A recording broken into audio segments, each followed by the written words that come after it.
사랑하는 성도 여러분, 평안한 하루 주님 안에서 시작할 시간 준비하고 계시나요? 9월 14일 화요일 새벽 예배 하나님 앞에 같이 드리도록 하겠습니다. 오늘은 요한복음 16장 1절부터 6절에 있는 말씀으로 함께 은혜 나누기를 원합니다.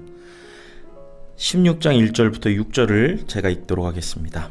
내가 이것을 너희에게 이름은 너희로 실족하지 않게 하려 함이니 사람들이 너희를 출교할 뿐 아니라 때가 이르면 무릇 너희를 죽이는 자가 생각하기를 이것이 하나님을 섬기는 일이라 하리라.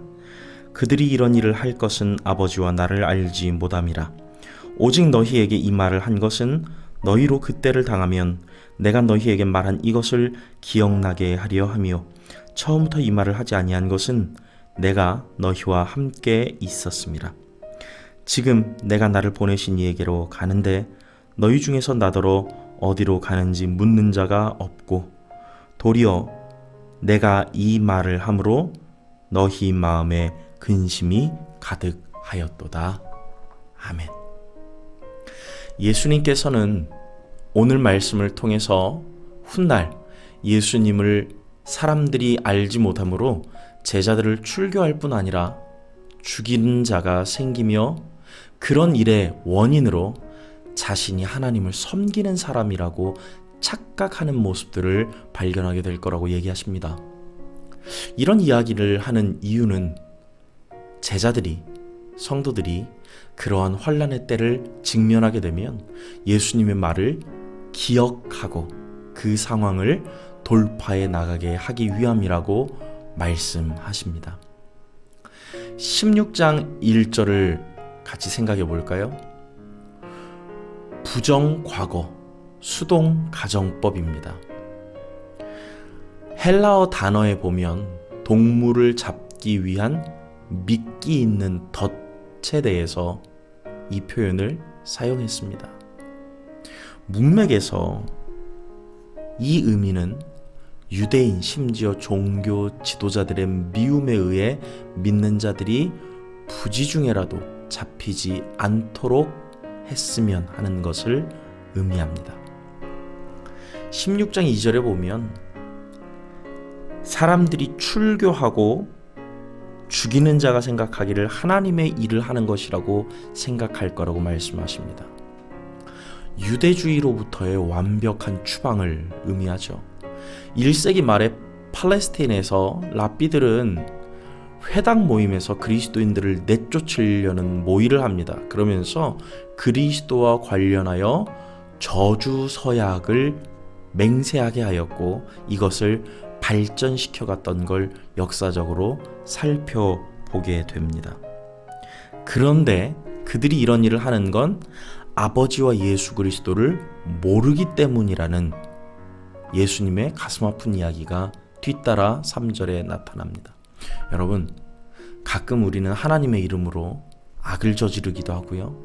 하나님의 뜻이라며 죄를 저지르기도 합니다. 하나님의 뜻이라고 말하면서 사회 질서를 어지럽히고 광신적인 모습을 보이기도 하죠.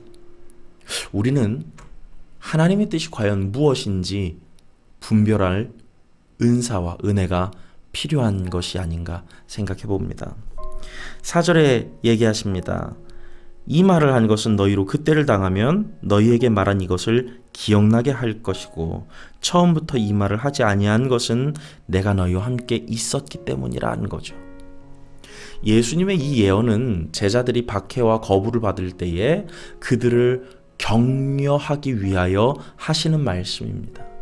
오늘 이 하루 우리도 이 격려가 필요한 줄로 믿습니다. 5절 말씀에 이렇게 얘기하십니다. 나를 보내신 이에게로 내가 가는데 아무도 어디로 가는지 묻는 자가 없다. 여러분, 요한복음 우리가 앞에서 살펴봤던 14장 1절에서 3절은 예수님이 하늘로 올라가심에 대해서 말씀하고 있습니다. 즉 예수님은 승천을 얘기하고 계시는데 제자들은 그가 어디로 가는지 묻지 않는다는 거죠. 6절 말씀입니다. 도리어 내가 이 말을 함으로 너희 마음에 근심이 가득하였도다. 여기서 마음이란 단어는요, 한 사람의 전체를 얘기합니다. 이성, 느낌, 뜻을 가리키는 인격체 자체를 얘기하는 거죠. 그러니까 무슨 얘기냐면요, 예수님은 지금 내가 더 이상 너희와 함께 하지 못하고 아버지께로 올라가기 때문에 너희 가운데에 예언을 하나 남겨놓으시겠다는 거예요. 마지막 때에 박해와 핍박과 거부가 있을지 모르지만 그건 나와 아버지를 몰라서 하는 행동이기 때문에 버텨야 된다는 거죠. 그런데 그 말씀이 오히려 믿음이 연약하였던 제자들에게는 두려움의 근원이 되어버리고 말았다는 겁니다.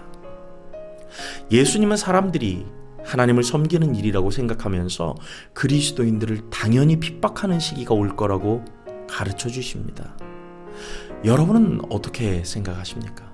실제 성경을 보면 바울이 사울이던 시절에 열정적인 핍박자로 살아간 것도 이 말씀과 상관이 있다고 생각합니다. 오늘 우리가 살아가는 시대에도요, 이런 일들은 비일비재하게 발생합니다. 이런 경우를 만나면 오늘 예수님은 우리에게 실족하지 말라고 가르치시는 거죠. 왜냐하면 박해자들이 하나님과 예수님을 몰라서 하는 일이기 때문입니다. 사랑하는 여러분, 여러분을 향한 핍박과 박해, 거부, 거절을 두려워하지 마시고 주님을 아는 자로서 승리하는 오늘 하루가 되시기를 주님의 이름으로 축원합니다.